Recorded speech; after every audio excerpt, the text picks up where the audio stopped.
오늘 말씀은 신약성경 골로새서 1장 1절 2절 말씀입니다. 골로새서 1장 1절 2절 말씀입니다. 조영순 집사님 필사하신 찾으셨으면 함께 읽겠습니다. 하나님의 뜻으로 말미암아 그리스도 예수의 사도된 바울과 형제 디모데는 골로새에 있는 성도들 곧 그리스도 안에서 신실한 형제들에게 편지하노니 우리 아버지 하나님으로부터 은혜와 평강이 너희에게 있을지어다. 아멘. 옆에 분들과 함께 인사하겠습니다. 하나님은 오르십니다. 하나님은 선하십니다.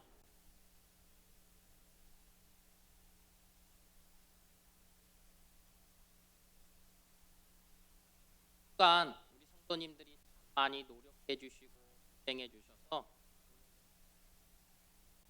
마이크가 자꾸 소리가 좀 끊기죠. 노력을 많이 해주셔서 우리 많은 분들이 함께 교회에서 우리와 더불어 예배를 드릴 수 있는 것 같습니다. 얼마나 감사한 일인지 모릅니다. 여러분들이 함께 기도했고 함께 노력했던 결과인 것 같습니다. 목사님께서도 말씀하셨지만 노력했지만 안 될 때가 있지요. 그리고 가진 핑계를 대며 안 나오시는 분들도 분명히 있어요. 그러나 끊임없이 권면하고 또 그분들을 위해서 기도하다 보면 어느 순간 그분들의 삶의 현장에서 하나님을 필요로 할 때가 생길 거예요.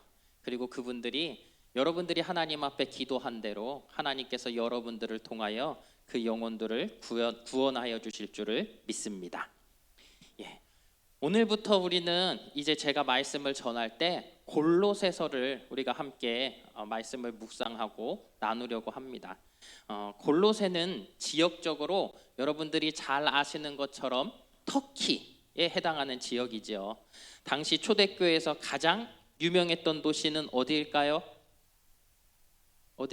유명했던 도시 에베소에서 내륙으로 한 160km, 그러니까 지금으로 말하면 서울에서 대전 조금 못 미치는 정도 거리, 그 정도 되는 것 같아요. 이 골로새는요 무역으로 번성하던 도시였어요. 그런데 이 바울이 전도 여행을 할 때쯤에는 여기도 이 부동산에 문제가 생겼는지 새로운 이 신도시들이 개발되다 보니까 골로새는 조금은 쇠퇴했던 그런 때입니다. 거기다가 큰 지진이 일어나면서 몰락하는 위기를 맞았던 그러한 지역이기도 합니다. 이런 상황에서 어떻게 이런 골로새 교회가 세워지게 됐을까 보니까 상황이라는 것이 이 사도 바울이 3차 전도 여행을 하면서 에베소 지역에서 한 3년 정도를 머물러서 사역을 했습니다. 그러면서 그렇게 하나님의 말씀을 전하고 복음을 전할 때 그때의 에베소 교회에 큰 부흥이 일어났고, 우리가 아는 대로 하나님의 은혜로 이 요한계시록에 나와 있는 7교회가 세워지지요. 그 7교회가 세워졌을 뿐더러 이 7교회 중에서 특별히 이 에베소 교회를 통해 은혜를 받은, 에베소 교회에서 바울에게 은혜를 받았던 에바브라라는 사람에 의해서 이 골로새 교회가 세워지게 되었던 거예요. 다시 말해서 에베소의 은혜, 에베소가 열심히 하나님 앞에 충성하고 헌신했던 결실의 열매가 바로 이 골로새라고 할 수 있는 것이지요. 그랬던 이 골로새 교회, 에바브로가 열심으로 섬겼던 골로새 교회가 부흥하면서 성도들이 모이기 시작하면서 교회 안에 문제가 나타나기 시작해요. 여러 가지 문제가 있었었는데 이 에바브로가 자신 내의 능력만으로는 해결하지 못할 것 같아서 그 상황들을 사도 바울에게 알립니다. 전하여 주는 것이죠. 그런데 이 바울이 이 골로새 교회에 한 번도 가보지 않았지만 에바브로가 하는 이야기들을 다 듣고 그것에 따라서 하나님의 말씀을 편지로 적어서 그들에게 권면하는 이야기, 이것이 바로 골로새서라는 거예요. 자, 앞서 말한 대로 이 골로새서는 바울이 썼어요. 그리고 한 명이 더 나오죠. 1절 말씀이에요. 1절 말씀 우리 함께 읽습니다. 하나님의 뜻으로 말미암아 그리스도 예수의 사도된 바울과 형제 디모데는, 아멘. 이 편지는 바울과 디모데가 보낸 거라고 해요. 근데 이 내용들을 보면 바울을 소개하는데 표현하는 게 디모데를 소개하는 그 내용과는 조금 다른 것을 볼 수 있죠. 바울은 하나님의 뜻으로 말미암아 사도된 사도라는 이야기를 하고요. 디모데는 형제라고 소개를 하고 있어요. 차이가 있습니다. 중요한 차이지요. 어떤 차이일까요? 사도는 바로 하나님이 특수하게 부여하신 일시적인 직분이라는 거예요. 그 직분은 2000년 교회 역사에 반복되지 않고 그 시기에만 있었다라는 거예요. 자, 그래서 우리가 보면 사도행전 1장을 보면 가룟 유다가 죽고 그 뒤를 이을 사도로 마띠아를 뽑게 되어지죠. 그랬을 때 마띠아를 뽑은 두 가지 조건이 있어요. 첫 번째는 뭐예요? 예수님과 함께 사역했던 자들 중에서 뽑았다라는 거. 그리고 두 번째는 무엇입니까? 부활의 증인이 될 수 있는 사람을 뽑았다라는 거예요. 그러니 여러분, 사도라는 사람들이 어떤 사람인지 우리가 분명하게 알 수 있겠지요. 사도는 바로 예수님과 동행하며 사역했던 사람을 말하는 것이고, 또 예수님이 부활하셨던 그 현장 가운데서 그 부활을 온전히 그 눈으로 본 사람을 말하는 거예요. 그러니 그들의 믿음이라는 것은 흔들릴 수 없고 그들이 본 것이라는 것은 가장 정확한 것이라는 거죠. 그러한 상황 가운데 이 사도를 뽑았다. 그러니 이 사도로 인정받는 사람들은 어떠한 사람인지 어떠한 위치인지 알 수 있을 거예요. 그리고 또한 오늘날은 당연히 그러한 사도들이 있을 수 없는 것이겠죠. 그런데 여러분, 오늘날 어떤 교회에 가면 자신들을 사도라고 하는 사람들이 있어요. 자기들끼리 서로 선지자라고 부르는 사람들이 있어요.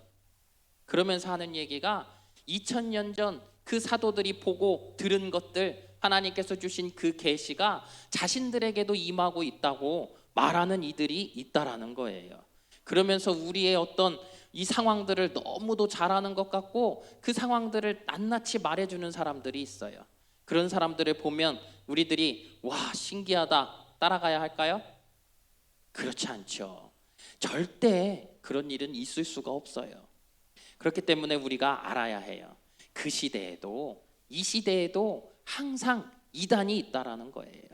그 이단들의 이야기는 항상 우리가 혹할 수 있는 이야기들을 합니다. 그러나 우리가 명확하게 알아야 한다라는 거죠. 자, 앞서 본문 1절에서 살펴봤듯이 바울이 사도인 자신과 형제인 디모데를 정확하게 구별하여서 기록한 만큼 이 사도라는 직분은 특수하고 반복되지 않았다라는 것입니다. 자, 이렇게 사도 바울과 형제 디모데는 누구에게 편지를 보내고 있습니까? 2절 상반절 말씀을 보면 골로새에 있는 성도들, 곧 그리스도 안에서 신실한 형제들에게 편지하노니 라고 기록되어져 있어요. 수신자는 바로 골로새에 있는 성도들입니다.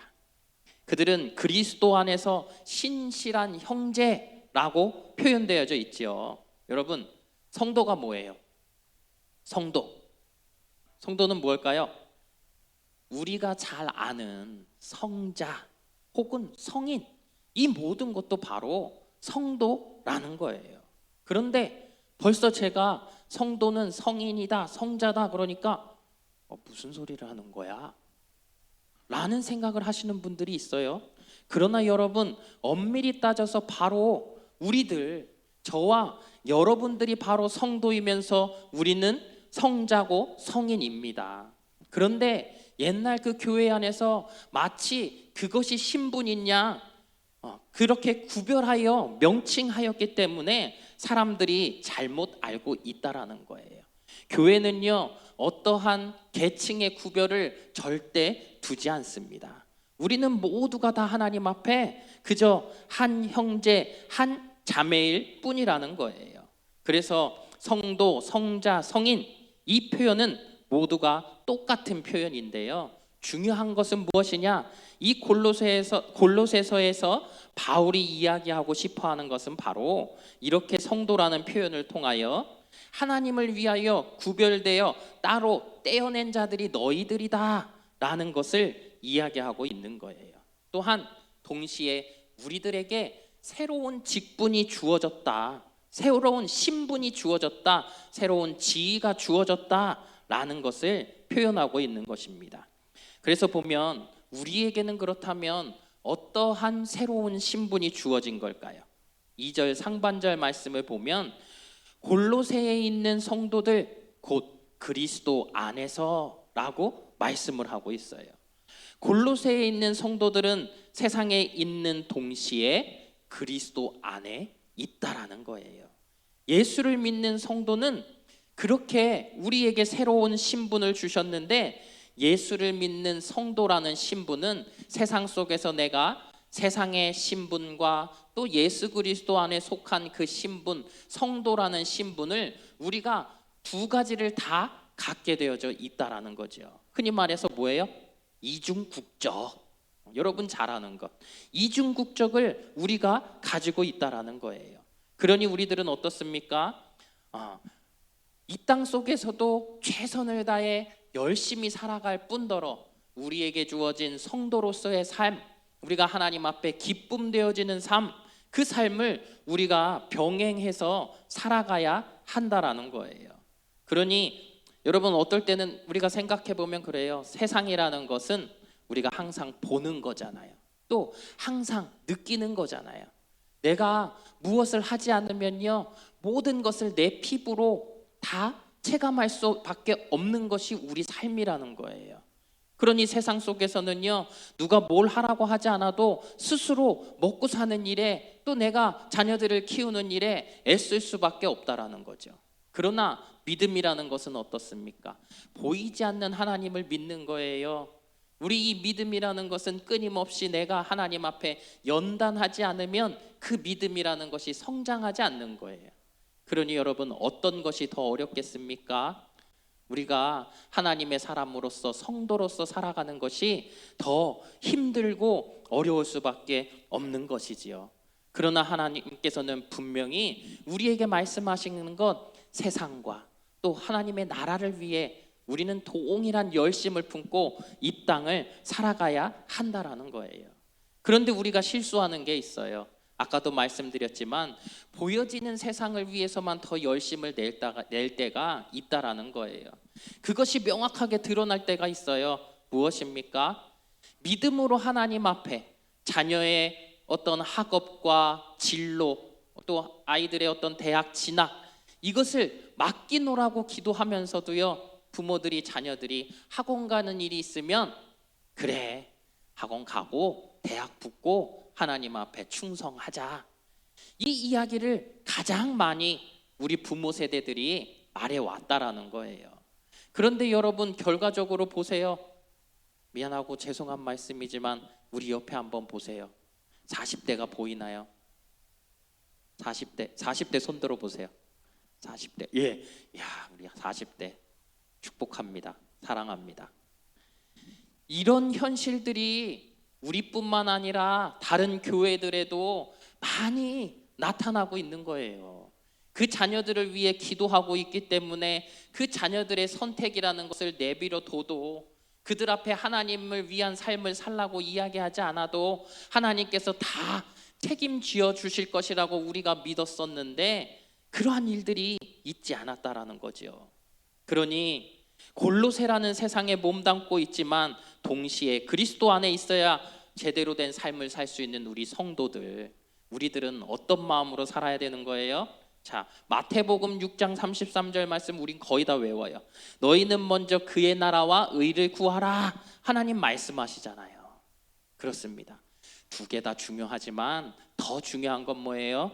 하나님의 나라와 의를 구하는 그 믿음이 우리에게 있어져야 한다라는 거예요. 그것을 위해 더 충성할 수 있도록 우리의 자녀들을 양육해야 한다라는 거예요. 우리의 삶 속에서도 분명 선택의 순간이 있을 텐데 그 선택의 순간에 우리는 하나님의 것을 선택할 수 있는 그 믿음이 우리들에게 있어져야 한다라는 사실입니다. 다시 2절 말씀을 보면 그리스도 안에 있는 신실한 형제들이라고 이야기합니다. 신실하다. 그것은 무엇을 믿는 것이겠지요. 무엇인가를 열심히 믿는 것을 우리는 신실하다라고 이야기합니다. 그렇다면 성도는 어떤 사람입니까?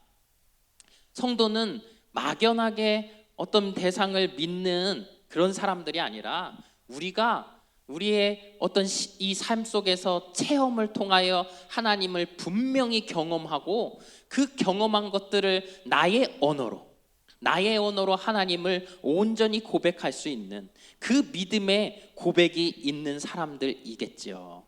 어떠한 내 삶 속에서 일어난 일들이 내가 꿰어 맞춰서 이것이 하나님께서 나를 위해 역사하신 일들이다 라고 이야기하는 것이 아니라 우리 하나님께서 나를 위해 나를 구원하시기 위해 하셨던 모든 일들을 내가 온전히 느낌으로 말미암아 그 구원의 하나님을 찬양할 수 있는 것, 그 신앙의 고백이 명확하게 나에게 있는 것, 그러한 때에 우리들은 그 신실하다라는 이야기를 쓴다라는 거예요.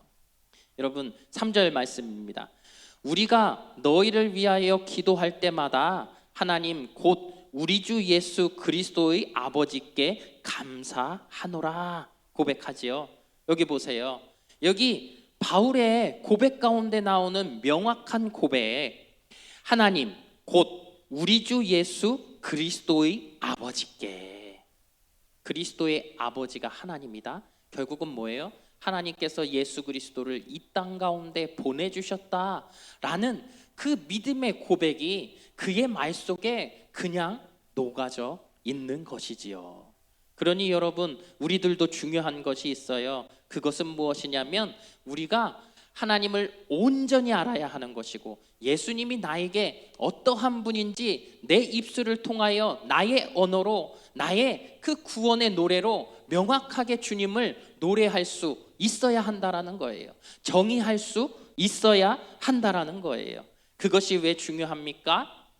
그 사실들을 우리가 명확하게 이야기하지 못할 때, 나의 그 신앙의 체험이 명확하지 못할 때 교회 안에 있는 수많은 이 이단들이 있어요. 숨어져 있는 이들이 다른 이야기들을 우리에게 한다라는 거예요. 세상 밖에 있는 사람들이 교회 명패가 붙어 있는 집을 더 좋아하며 이단들이 찾아온다라는 거예요. 그래서 우리가 그것이 중요한 것입니다. 제가 동대전 교회에 있을 때였어요. 대구에서 한 분이 이사를 오셨는데 이분이 이 자기 교구 분들하고만 어울리시는 게 아니라 자꾸 다른 사람들, 이 다른 교구 이 새벽 예배나 예배 때 가는 버스를 타고 가서 얘기를 조금 하다가 그분 보고 나 그 집에 좀 놀러 가도 돼? 라고 이야기를 한다는 거죠. 그리고 마구 찾아가서 이런저런 이야기들을 다 물어보고 또 알고 그러고 있다라는 거예요. 좀 뭔가 느낌이 쎄해서요. 제가 신천지 명단을 입수를 해서 그분 전화번호를 대조하는데 뒷자리가 맞는 게 나오는 거예요. 010은 아닌데 016에 몇 번이 딱 나오는데 이 번호 같은데? 이름은 조금 틀려요. 그런데 그 번호 같은 거예요. 그래서 물어보게 됐고 또 다시 이제 그 교구 목사님한테 잘 살펴봐라 라고 이야기를 했는데 아니나 다를까 이분이 정말로 신천지에 속해 있는 분이었어요. 그리고 교회에서 문제가 일어나기 시작하는데 손주가 어느 날 갑자기 학교에 입학을 했는데 신천지가 찾아와서 막 이 아이의 상황들을 이제 비슷하게 얘기하면서 그 어머니랑 아버지가 이혼을 하셨는데 그런 이야기들을 하며 아이를 위로하고 아이에게 자꾸 다가가더라는 거예요. 그리고 이 아이가 결국 교회를 나오지 않게 됐어요. 그런데 알고 보니까 그 신천지에 있었던 집사님하고 같은 교구에 이 아이의 이제 이 큰엄마가 있었던 거죠. 나누며 교제하며 했었던 이야기들을 다 어떻게 그것이 신천지로 전달이 되었던 것 같아요. 그리고 뿐만 아니라 다른 성도들에게 이야기하는 거예요. 우리 다른 데 가서 성경 공부를 좀 하자고. 그러니 여러분들 분명하게 알아야 돼요. 교회 안에서 하는 성경 공부가 아니면 뭐예요? 다 위험한 거예요. 누가 나한테 성경 공부하러 가자 그러면 다시 한번 생각해 봐야 되는 거고, 반드시 우리 교육자들에게 알려주어야 하는 거예요. 그리고 사랑하는 나의 지체들, 우리 셀 식구들, 교구의 식구들, 또 우리 여전도의 기관들, 우리 많이 오래도록 함께했던 분들과 나누는 건 당연한 일이지만, 내가 잘 교제하지 않았고 잘 몰랐던 분인데, 교회에 온 지 얼마 안 된 분인데 막 나에게 너무 잘하며 바깥에서 성경 공부를 하자 그런다. 그러면 조금은 의심을 해봐야 돼요. 어쩔 수 없어요. 이게 현실이 되어진 부분들이 있다라는 거예요.